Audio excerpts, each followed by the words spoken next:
Hello and welcome to Reviews with Ryan. Today I'm going to be talking about Resident Evil Welcome to Raccoon City. This is directed by Johannes Roberts. He's directed films like both 47 Meters Down films, The Other Side of the Door, and also Strangers 2. I want to thank you guys for checking out this video. If you like all kinds of movie content, consider subscribing to the channel, give the video a like, and comment, are you going to see this new Resident Evil film? Now without further ado, let's jump into the review.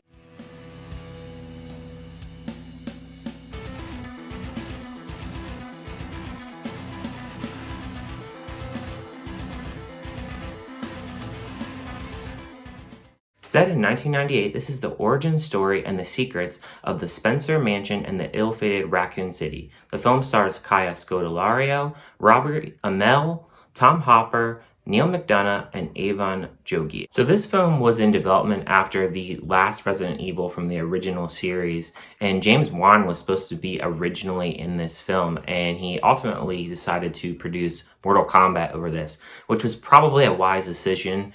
I just feel like with this kind of movie, they really relied on people that have played the game, and a lot of the setup and a lot of the initial characters, they're not developed as much, especially the main character. I feel like the main character in this, she's so dull, and she's been in movies like Pirates of the Caribbean, and she's had decent character development in those films. I just felt the way that they wrote her character in this, they didn't really do a good job of developing it. The film is set in the 90s, so it has some cheesy music. There's nothing really good about the music, but it's very 90s-like, and you can tell the film is made very 90s-like. The film didn't really cost a ton to make. I think it was about 20 to 25 million to make this film.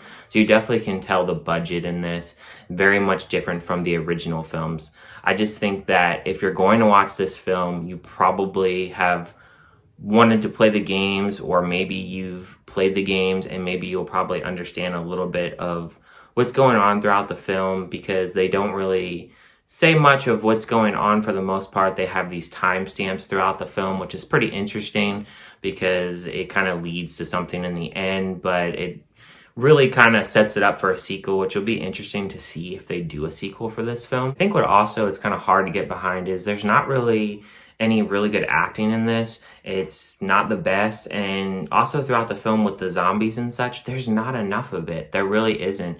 There's a lot of parts where they're kind of in a dark house and they're shooting, and a light pops up and you'll see a zombie. There's some parts where they do some really good different blood and stuff, and it's some really good makeup and such, what they use and what they use for the blood and stuff like that was pretty good. Like, I think they did a good job on that. I think that they could expand more on the zombies attacking them and such. They didn't really do a ton of that. They do enough. There's a few little creatures that they have in this house, but it really isn't a whole lot. It's very much takes a lot of time to get to that point. It's about almost an hour until we get into some really much action. There's a lot of buildup, which really isn't much of buildup. There isn't really a lot of tension. I didn't really necessarily feel that the film was scary. I would never really have been scared of these kind of films, but the way that they do this film, it just feels like there isn't a lot of tension, and it's very hard to kind of get into the story for me. And it wasn't as, I guess, action-packed as maybe some of the other films that I've seen with the original ones. And my last few points of this movie is there's just so many cheap jump scares in this. I felt like they go for that so much in this. I thought also with the acting in this, because there's really no really good standout acting or any really characters that you can get behind, it's almost like you all wanted them to die. There really wasn't any character to get behind. There really isn't much of a story. I felt that this is just a very mediocre, maybe even below mediocre type of zombie movie that could have been done a lot better, and it would have been done a lot better if James Wan was attached to it. But this film just didn't really do much for me, and it's kind of interesting because I really haven't liked most of this director's kind of films anyway that he's done in the past. So it's very interesting that this isn't really done that well either. So in closing, I'm going to give this score of this film a 2 out of 5. It's not very good, guys. And honestly, if you want to see the other ones, that's great. If you want to see a movie that maybe have a little bit of Easter eggs with the game, then you probably may like this just a tad. But I don't feel like anybody's going to really technically love this movie.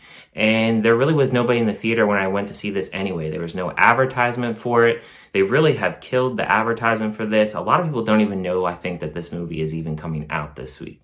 But let me know in the comments, are you going to see this movie? Are you even interested in this movie? It doesn't seem like this movie has any buzz going for it. It doesn't seem like anybody wants to see it, or there are people that don't even know it's coming out. So that is a fail of the marketing department there. Thank you guys for watching this review.